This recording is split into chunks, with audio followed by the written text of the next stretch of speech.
Menjelang istirahat suatu kursus pelatihan, sang pengajar mengajak para peserta untuk melakukan suatu permainan.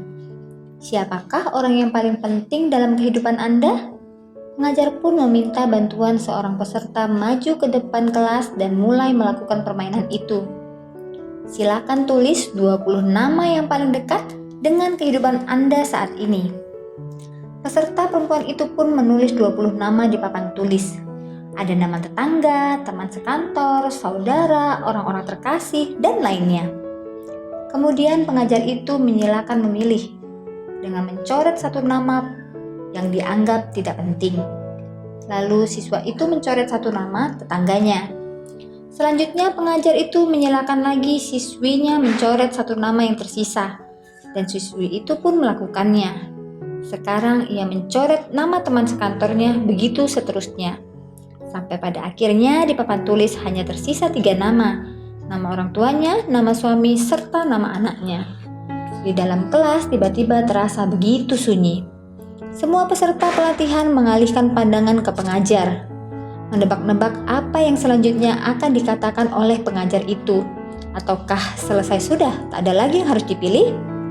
Namun di keheningan kelas sang pengajar berkata, "Coret satu lagi." Dengan perlahan dan agak ragu, siswi itu mengambil spidol dan mencoret satu nama orang tuanya. "Silakan coret satu lagi." Tampak siswi itu larut dalam permainan ini. Ia gelisah. Ia mengangkat spidolnya tinggi-tinggi dan mencoret nama yang teratas dia tulis sebelumnya, nama anaknya. Seketika itu pun pecah isak tangis di kelas. Setelah suasana sedikit tenang, pengajar itu lalu bertanya, "Orang terkasih Anda bukankah orang tua atau anak Anda? Orang tua yang melahirkan dan membesarkan Anda. Anda yang melahirkan anak, sedang suami bisa dicari lagi. Mengapa Anda memilih sosok suami sebagai orang yang paling penting dan sulit dipisahkan?" Semua mata tertuju pada siswi yang masih berada di depan kelas. Menunggu apa yang hendak dikatakannya? Waktu akan berlalu, orang tua akan pergi meninggalkan saya. Anak pun demikian. Jika ia telah dewasa dan menikah, ia akan meninggalkan saya juga. Yang benar-benar bisa menemani saya dalam hidup ini hanyalah suami saya. Kehidupan itu bagaikan bawang bombay. Ketika dikupas selapis demi selapis akan habis. Dan ada kalanya kita dibuat menangis. Nah, pesan yang dapat diambil dalam cerita ini adalah sebetulnya seorang suami pun berpotensi untuk meninggalkan kita. Karena bisa jadi sebelum orang tua kita tiada, malah suami dulu yang duluan meninggalkan kita.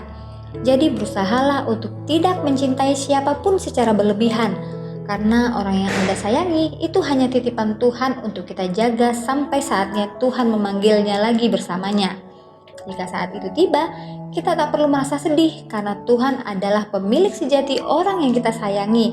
Dan tentunya Dia akan menjaganya lebih baik daripada kita.